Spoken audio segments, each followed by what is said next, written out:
એક વખત એક ભાઈ બોલ્યા હતા, મને બહુ ગમ્યું હતું, પણ પાછા આવ્યા નહીં, પાછા બંધ થઈ ગયા કોઈ કારણોસર. એને ચાલુ પ્રવચન મને એમ કીધું માવજી પટેલે વિજય મનોરથ નહોતો કર્યો. ચાલુ પ્રવચને કીધું. મેં કીધું બહુ આનંદ થયો. બધા કે આને પાછી કરી, પાછી ઉપાડો, તો પાછું થંછેડ્યું. તો ચાલુ પ્રવચન એક ભાઈ બોલ્યા હતા. મેં કીધું આનંદની વાત છે, કેવું જોઈએ તમારે માવજી પટેલને વિરજો. પછી 2-3 દિવસ મેં માવજી પટેલને વિરજોનો જ પ્રસંગ ચલાવ્યો. 2-3 દિવસ સુધી પછી માવજી પટેલને વિરજો મને ભૂલાતું જ નહોતું. એટલે એણે તો કહીને મૂકી દીધું. પછી મેં કીધું તમને બરાબર સમજાવું આ પ્રસંગ શું છે. માવજી પટેલે કોઈની પાસે ફાળો નહોતો કર્યો, કોઈની પાસે દ્રવ્યો માંગ્યું નહોતું, કોઈ ફાળો કરવા ગયા નહોતા, પૈસા ભેગા નહોતા કર્યા. એણે કોઈને ઠાકોરજીને નામે આપ્યું નહોતું. વૈષ્ણવ સાથે આવતા હતા એ બધાને એમ કહેતા હતા, કોઈ બધાય ઠાકોરજીવાળા પણ નહોતા, ઠાકોરજી સેવા કરવાવાળા પણ નહોતા, પણ વૈષ્ણવનું સમાધાન કરતા હતા. એ વૈષ્ણવને આપતા હતા કે ભાઈ રસ્તામાં બધું એને ઠાકોરજીના નામને કોઈ વૈષ્ણવને પણ નથી આપ્યું, નથી ગુસાઈજીને ઠાકોરજીના નામે કાંઈ આપ્યું. માવજી પટેલને વિરજોનો મનોરથ જે છે એમાં ઠાકોરજીના નામનો કોઈ આદાન પ્રદાન થયું નથી. અને માવજી પટેલને વિરજો ઉપર પણ ઠાકોરજી બિરાજતા હતા, પોતાની ઉપર પણ ઠાકોરજી બિરાજતા હતા. આ બધાય બાબતો જુઓ કે મનોરથ થયા છે એણે પોતાના દ્રવ્યથી પોતાના ઠાકોરજીની સેવા કરી છે. વૈષ્ણવને આપ્યું, કોઈ નિષ્કંચન હોય તો પરસ્પરનો વ્યવહાર છે. ઠાકોરજી માટે નથી આપ્યું કે ઠાકોરજી બિરાજતા હોય તો તમે સામગ્રી આપવું છે, એમ નથી આપ્યું. વૈષ્ણવ આપણે બધા પરસ્પર ભાઈ બહેનો એવો સંબંધ દ્રઢતા હતી તો એમને આપ્યું છે, વૈષ્ણવને આપ્યું છે. ઠાકોરજીને ભોગ ધરશો કે નહીં ધરો એ કાંઈ કોઈને પૂછ્યું નથી. જેમ જે નિર્વાહ કરે એમ એને બધાને ખર્ચી એને ભંડાર એમાં આપ્યો છે. બીજું એક માવજી પટેલની વિરજોના મનોરથની અંદર બધા વૈષ્ણવનું ભેગું ભીતર બંધાણું નથી, બધા અલગ અલગ રસોઈ કરતા હતા, જેને જેમ ભંડાર જોઈએ એમ આપતા હતા. ચાલો માવજી પટેલ જેવો મનોરથ કરતા હોય તો મને કાંઈ વાંધો નથી, કોઈ ભેગું ભીતર બંધાણું નહોતું. માવજી પટેલને વિરજોમાં આટલા બધા વૈષ્ણવનું એક સાથે રસોઈ થતી હતી, બધા પ્રસાદ લેતા હતા. આવા પ્રકારની વ્યવસ્થા એ મનોરથમાં નહોતી. દરેક પોતપોતાની રસોઈ કરતા હતા, એને ભંડાર આપતા હતા, સામગ્રી આપતા હતા. પણ એ ઠાકોરજીને ધરે કે ન ધરે એ કંઈ પ્રશ્ન હતો જ નહીં. ઠાકોરજીના નામનું કોઈ આદાન પ્રદાન એની અંદર હતું નહીં. તો એક ભાઈ આ પ્રશ્ન કર્યો તો બહુ આનંદ આવ્યો કે સ્પષ્ટતા થાય કે માવજી પટેલને વિરજોએ મનોરથ કર્યો હતો, અત્યારના જેવો મનોરથ થાય છે એવો નહોતો કે બધા અંદર સામગ્રી કરે ને પછી બધા એને પ્રસાદ લેવડાવે ને બધા ભેગા ઠાકોરજીને પધરાવે. આવા પ્રકારનો કાંઈ મનોરથ નહોતો. ઠાકોરજીઓ ભેગા કરે એવો મનોરથ નહોતો.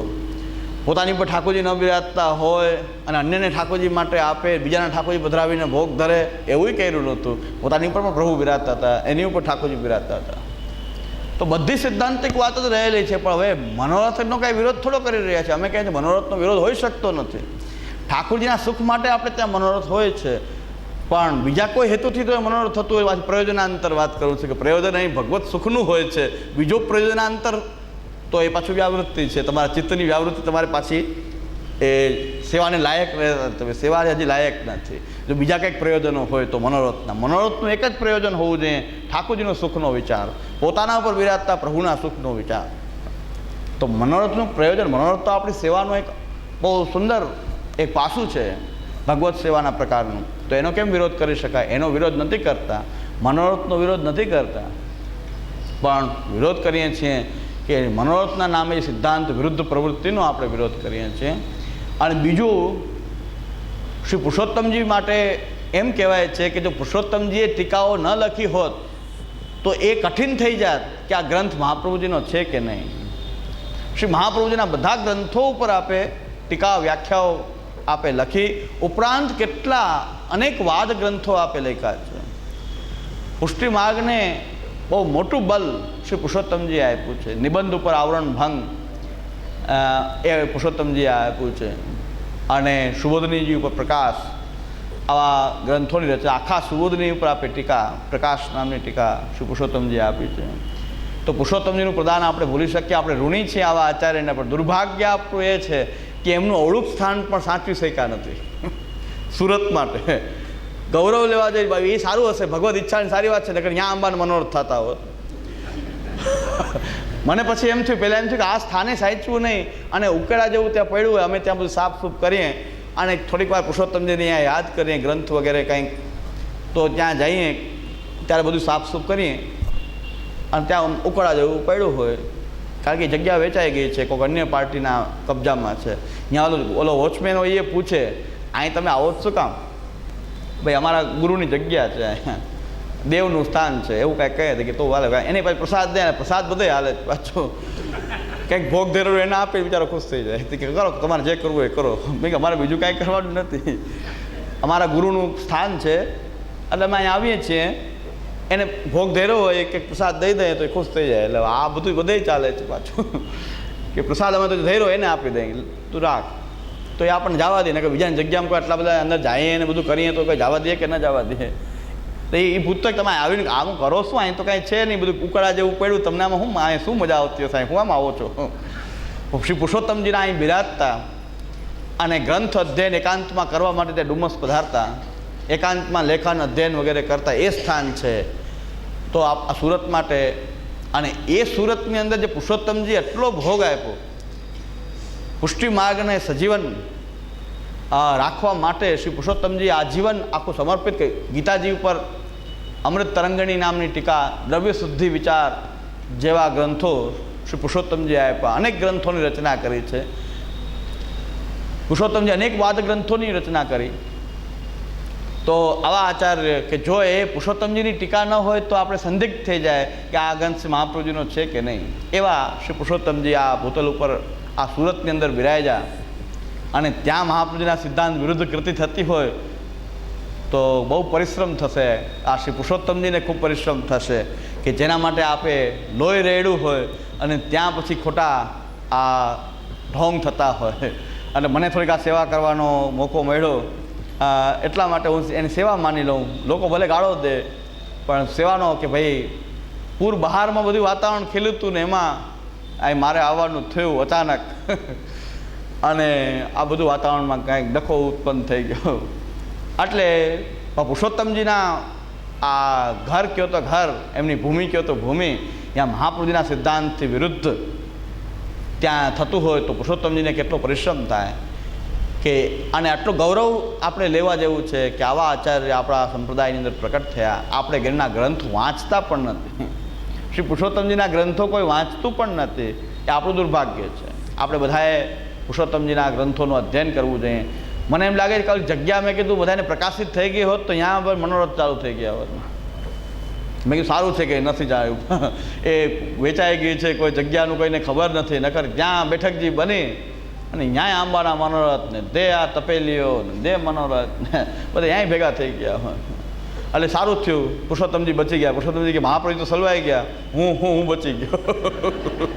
મહાપ્રભુ તો સલવાઈ ગયા એટલે હું એક બચી ગયો એ સારી વાત છે. ને કે આ મને પકડીને કે ગ્રંથ તો અહીં કોઈ જોત નહીં, ગ્રંથોનું અધ્યયન કરે, પુરુષોત્તમજીના ત્યાં ગ્રંથો રાખવામાં આવે, બધાને વાંચન કરે, ત્યાં બેસીને જે એકબીજા સમજવાનો પ્રયત્ન કરે. પુરુષોત્તમજીના ગ્રંથોનું ત્યાં લાઇબ્રેરી હોય, એના ભાષાંતર પણ પ્રકટ છે ઘણા બધા. એ ગ્રંથો ત્યાં બધા વાંચે, એવી વ્યવસ્થા હોય તો પુરુષોત્તમજીની પ્રસન્ન થાય. પણ એવું તો કાંઈ કરે નહીં. પુરુષોત્તમજીને પલનામાં પધરાવી દે, ઝુલાવવા માંડે. પલનાનો મનોરથ, પુરુષોત્તમજીનો પલનાનો મનોરથ. હવે પુરુષોત્તમજી કે મારે પલને નથી ઝૂલવું, હું આચાર્ય રૂપે પ્રગટ, પલને ક્યાં ઝુલાવો છો? તો એને પલનામાં પધરાવીને ઝુલાવવા માંડે, ફૂલ મંડળીઓ કરવા માંડે, કુંજ કરવા માંડે. બહુ ભાવ પ્રકટ થયો, ખૂબ કીર્તનિયા પ્રકટ થઈ જાય, ત્યાં કીર્તનો થવા માંડે. એટલે પુરુષોત્તમજી કે સારું થયું, ભલે કચરો તો કચરો ભલે રહેવા માતે, તો આ સ્થાનનો પણ દુરુપયોગ આવો થાય જો ખબર પડે તો. એટલે મેં કીધું જે થયું ભગવદ ઈચ્છા સારી વાત છે. બેઠકજી તરીકે પ્રકટ નથી થયા તો એમાં ક્યાંક ભગવાનની સારી ઈચ્છા છે. ને કે મહાપ્રભુજીના બેઠકજી ધતિંગ છે, બધા ધતિંગ અહીં શરૂ થાય, ત્યાં મનોરથ શરૂ થઈ જાય. પરે ઓલા ભગવદી એક ઓટલો હતો ત્યાં, અને પરે ભગવદીનું સ્થાન એમ કહે છે તો એને મૂક્યા નહીં. એને કે બહુ સુખ વિચાર્યું, હવે સુખું વિચાર્યું.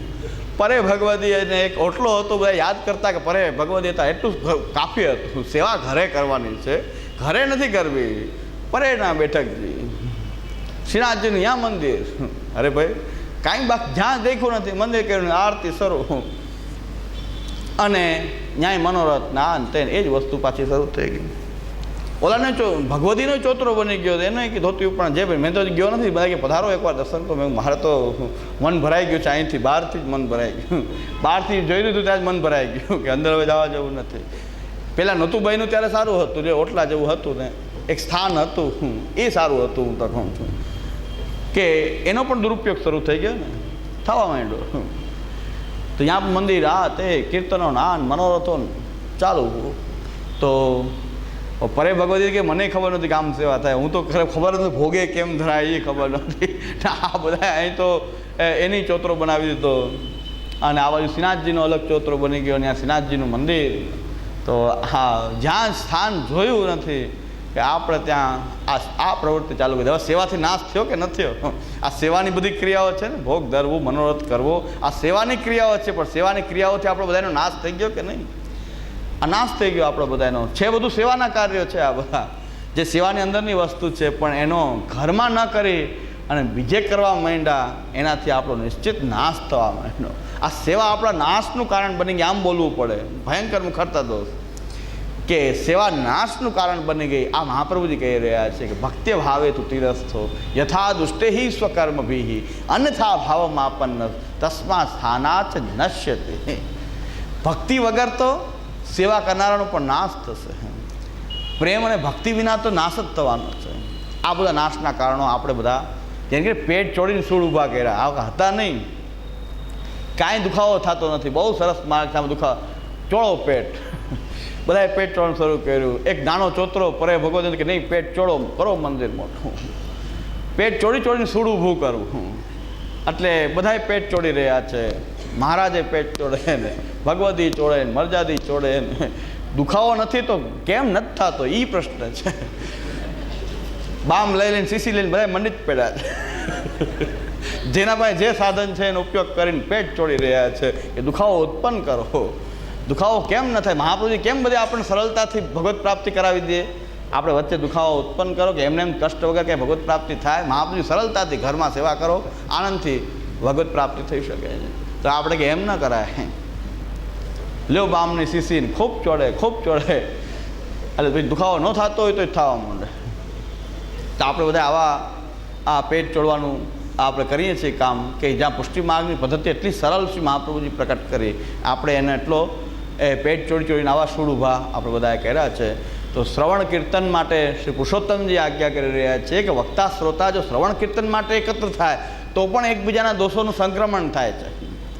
એટલે શ્રોતાની પસંદગી કરવામાં વિવેક રાખવો જોઈએ. એમની અંદર ઉત્તમ, મધ્યમ, કનિષ્ઠ કેવી રીતે ગણવા? તો કે જે નિરંતર સેવા અને કથા બંને નિરંતર કરી રહ્યા છે, સેવા સાથે કથા બંને નિરંતર કરી રહ્યા છે, એ ઉત્તમ પ્રકારના કથા શ્રવણ વગેરે પણ કરી રહ્યા છે, પણ નિરંતર એની જીવનની શૈલી છે. સેવા અને કથા બંને કરી રહ્યા છે, કથા શ્રવણ ઇત્યાદિ પણ કરી રહ્યા છે, સેવા પણ કરી રહ્યા છે, એ ઉત્તમ પ્રકારના શ્રોતા છે. બીજા નંબરમાં જેઓ સેવા નથી કરતા પણ અનુકલ્પ રૂપે કથા શ્રવણ ઇત્યાદિ નિરંતર કરી રહ્યા છે, નિરંતર કથા શ્રવણ કરે છે, મધ્યમ પ્રકારના શ્રોતા છે. કથા શ્રવણ કરે છે, સેવાના અનુકલ્પ, સેવા વગેરે ભક્તિના, સેવા ભક્તિ નથી કરી શકતા તો કથા ભક્તિ અનુકલ્પ રૂપે નિરંતર શ્રવણ કરે છે, એ મધ્યમ પ્રકારના છે. અને જે ક્યારેક ક્યારેક શ્રવણ કરે છે, શિબિર હોય ત્યારે, પછી વરસ દી નિરાશ, ક્યાંક કોઈ સંભળાવી દે તો કરી લે, એ અધમ પ્રકારના શ્રોતા છે. કે ક્યારેક ક્યારેક કથા શ્રવણ કરે, રોજ નિયમપૂર્વક રોજ કથા શ્રવણ ઇત્યાદિનો નિયમ નથી, પણ ક્યારેક ક્યારેક કથા શ્રવણ કરે તો એ અધમ કક્ષાના એ કહેવાય છે. ઉત્તમ, મધ્યમ, કનિષ્ઠ, આ ત્રણ ભેદ આ રીતે પણ છે. શુદ્ધ પુષ્ટિ, મિશ્ર પુષ્ટિ અને મર્યાદા પુષ્ટિ, એટલે કે પુષ્ટિ મર્યાદા, પુષ્ટિ પ્રવાહ, એ દ્રષ્ટિથી જોઈએ તો પણ ઉત્તમ, મધ્યમ, પુષ્ટિ કે શુદ્ધ પુષ્ટિ ઉત્તમ, પુષ્ટિ મર્યાદા જે છે એ મધ્યમ, અને પ્રવાહ, પુષ્ટિ પ્રવાહ જે છે કનિષ્ઠ, એ પ્રકારે પણ ત્રણ ભેદ ઉત્તમ, મધ્યમ, કનિષ્ઠ શ્રોતાના આપણે કરી શકીએ. તો આ રીતે બીજા રીતે જોઈએ, એક રીત પ્રમાણે જોઈએ તો શ્રી મહાપ્રભુજી આજ્ઞા કરી રહ્યા છે કે યહ હરિમ સેવતે પ્રેમણા શ્રવણાદિભીર ઉત્તમ, જે શ્રવણ કીર્તન સહિત પ્રેમપૂર્વક ભગવાન સેવા કરે અને શ્રવણ કીર્તન પણ કરે એ ઉત્તમ છે. અને પ્રેમાભાવે મધ્યમ સ્યાદ જ્ઞાનાભાવે તથા આદિમાં ઉભયોરપ્ય ભાવે. આ પ્રકાર જે છે ઉભયોરપ્ય ભાવે આદિમાં. એટલે યહ સેવતે હરિમ પ્રેમણા શ્રવણાદિભીર ઉત્તમ. શ્રવણ કીર્તન સહિત પ્રેમપૂર્વક ભગવાનની સેવા કરતા હોય એ ઉત્તમ. પ્રેમના અભાવમાં કે જ્ઞાનના અભાવમાં મધ્યમતા છે. ઘણા કે પ્રેમ છે પણ જ્ઞાન નથી તો મધ્યમ છે, ઉત્તમ નથી. પછી જ્ઞાન છે પણ પ્રેમ નથી તો પણ મધ્યમતા છે. અને જ્ઞાન અને પ્રેમ કંઈ નહીં. અને શ્રવણ કરનારા જે છે જ્ઞાન પણ નથી પ્રેમ પણ નથી, એ જે એ હીન પક્ષ છે આદિમાં. ઉભયોર અપ્ય અભાવે આદિમાં. આ રીતે પણ ઉદ્યમ મધ્યમ અને કનિષ્ઠ ભેદ થાય છે. હવે બીજું જિજ્ઞાસુતા જે છે, શ્રવણ માટેની જિજ્ઞાસુતા, સાંભળવાની ઉત્કંઠા, જિજ્ઞાસુતા અને કથામાં રુચિ, ભગવદ્ ગુણગાન ઇત્યાદિમાં રુચિ, એ પણ એમના આધારે પણ નક્કી થાય છે કે શ્રોતા કેવા છે, મધ્યમ છે, ઉત્તમ છે, મધ્યમ છે, કનિષ્ઠ છે. તો જિજ્ઞાસુતા જે છે એ પાછી બે પ્રકાર છે. જિજ્ઞાસુતાની અંદર બે પ્રકાર છે, શબ્દમાં નિષ્ઠા અને અર્થમાં નિષ્ઠા, પ્રમાણમાં નિષ્ઠા, પ્રમેયમાં નિષ્ઠા. પ્રમાણ એટલે શાસ્ત્ર, ભાગવત, ગીતા, વેદ આદિ શાસ્ત્રો પ્રમાણ. પ્રમેય જે શબ્દ છે એનો અર્થરૂપ ભગવાન, એનું સ્વરૂપ, એના લીલા, એના ગુણ, એમાં જે નિષ્ઠા જે છે એ છે અર્થનિષ્ઠા છે. શબ્દનિષ્ઠા અને અર્થનિષ્ઠા. એને પ્રમાણ નિષ્ઠા કહો કે પ્રમેય નિષ્ઠા, પ્રમાણ નિષ્ઠા કે પ્રમેય નિષ્ઠા કહીએ. પ્રમાણ પક્ષ જે છે શબ્દ, શાસ્ત્ર, એ પ્રમાણ પક્ષ છે. અને શાસ્ત્રના અર્થરૂપ જે ભગવાન જે છે એ પ્રમેય છે. ભગવાન એ પ્રમેય છે. આ પ્રમેયને પ્રમાણ ઘણા કહેતા છે, પ્રમેય છે. પ્રમેય એટલે ભગવાન, ભગવાનના સ્વરૂપ, એના ગુણ, એના લીલા, એ જે છે એ પ્રમેય પક્ષ છે. આ પ્રમાણ પક્ષ અને પ્રમેય પક્ષમાં જિજ્ઞાસુતા કોઈની પ્રમાણ પક્ષમાં વિશેષ છે, કોઈની પ્રમેય પક્ષમાં છે, કોઈ બંનેમાં છે. પ્રમાણ અને પ્રમેય બંનેમાં છે. એના આધારે નક્કી થશે કે શ્રોતા ઉત્તમ છે, મધ્યમ છે, કનિષ્ઠ છે. પ્રમાણ અને પ્રમેય આ જે છે જિજ્ઞાસુતાના પ્રકારમાં. અને રુચિના પ્રકારમાં, કથાની અંદર એની રુચિ, એ રુચિ પણ કેટલે પ્રકારની છે? બે પ્રકારની છે, સામાન્ય રુચિ અને ઉત્કટ રુચિ. ઘણા કથા શ્રવણ માટે આમ ઉત્કટ રુચિવાળા હોય, ઘણા સામાન્ય રુચિવાળા હોય. સાંભળવું ગમી રહ્યું છે પણ ઉત્કટ રુચિ નથી, કે ઉત્કટતા નથી શ્રવણ માટે. જેટલું સંભળાય સારી વાત છે. ઓલું તો એમ થાય કે નહીં, દિનકરદાસ શેઠને શ્રી મહાપ્રભુજી પોથી ખોલી છે એવી ખબર પડી તો રસોઈ કરતા હતા તો કાચી બાટી એમને એ જલ સાથે લઈ અને કથાની અંદર આવી ગયા કે એક શબ્દ જવો જોઈએ નહીં. શરૂઆત કરે ત્યારથી આપણે એમ થાય જાશો 3:30 શરૂ થશે ને 4 વાગે, 4:30 વાગે, થોડુંક જે સંભળાય. પહેલેથી છેલ્લે સુધી એવી કંઈ નિષ્ઠા નહીં કે પહેલેથી છેલ્લે સુધી કાંઈ જવું ન જોઈએ, વ્યવસ્થિત સાંભળવું, જાશું, જેટલું સંભળાયેલું કાન પવિત્ર થાય. તો એ સામાન્ય રુચિ છે. ઉત્કટ રુચિ છે કે એક એક ભાષાનો અભ્યાસ, કાંઈ છૂટે નહીં એવી ઉત્કટ રુચિ એનામાં હોય. દિનકરદાસ શેઠ જે છે કાચી અંગાખરી એમને એમ લઈ અને શ્રી મહાપ્રભુજી પોથી ખોલે, એની ખાલી એટલી ખબર પડી કે શ્રી મહાપ્રભુજીએ પોથી ખોલી છે, તરત જ એ ત્યાં દિનકરદાસ શેઠથી રહેવાયું નહીં. એવી કથાની અંદર શ્રી ગુસાઈજીના પણ એવા જ શ્રોતા અલીખાન પઠાણ, શ્રી ગુસાઈજી અલીખાન પઠાણ ન આવે ત્યાં સુધી કથા શરૂ ના કરે. તો બધા કે આટલા બધા શ્રોતા આપણે બધા છીએ ને આ ખાલી અલીખાન પઠાણ, એ શુદ્ર કરતા નીચા મ્લેચ્છ, અને એ આવે પછી કથા શરૂ થાય તો આપણે બધા છીએ તો કંઈ એની આપણી કંઈ વેલ્યુ નહીં હોય. તો ગુસાઈજી આવું શું કામ કરી રહ્યા છે? ત્યારે ગુસાઈજીને પણ મનમાં થઈ ગયું કે આ બધાને મનમાં આ પ્રશ્ન થાય છે કે અલીખાન પઠાણ વગર કથા શરૂ ન થાય. તો શ્રોતા એવા છે કે અલીખાન પઠાણ, ત્યારે ગુસાઈજી આજ્ઞા કરે છે કે ભાઈ શું આપણે ચાલતું હતું પ્રસંગ, કાલે શું ચાલે છે, અત્યારે શું પ્રસંગ ચાલે છે? તો કોઈ કાંઈ જવાબ ના આપે. બધા શ્રી ગુસાઈજીના વખતમાં એવું હતું ને, તો અત્યારે આપણે આશા રાખીએ વધારે કહેવાય ને. શ્રી ગુસાઈજીના વખતમાં એવું હોય કે કાલે શું પ્રસંગ ચાલતો તો ખબર નહોતી. હવે અત્યારે આપણે આશા રાખીએ કે બધું તૈયાર થઈ તો જ આવે. એ કેમ શક્ય છે? ઘણા બહુ સ્ટ્રિક્ટ નિયમ રાખી દે અધ્યયનમાં તો બિચારા વૈષ્ણવ ભાગી જાય કે આટલું તૈયાર કરીને આવવું જ પડે, એટલું બોલવું જ પડે, યાદ રાખવું જ પડે. તો આ તો કે પછી ન યાદ રહેતું એ પછી બધા નીકળવા માંડે કે ભાઈ આપણું કામ નથી, આટલી બધી કડકાઈમાં આપણું કામ નથી. એટલે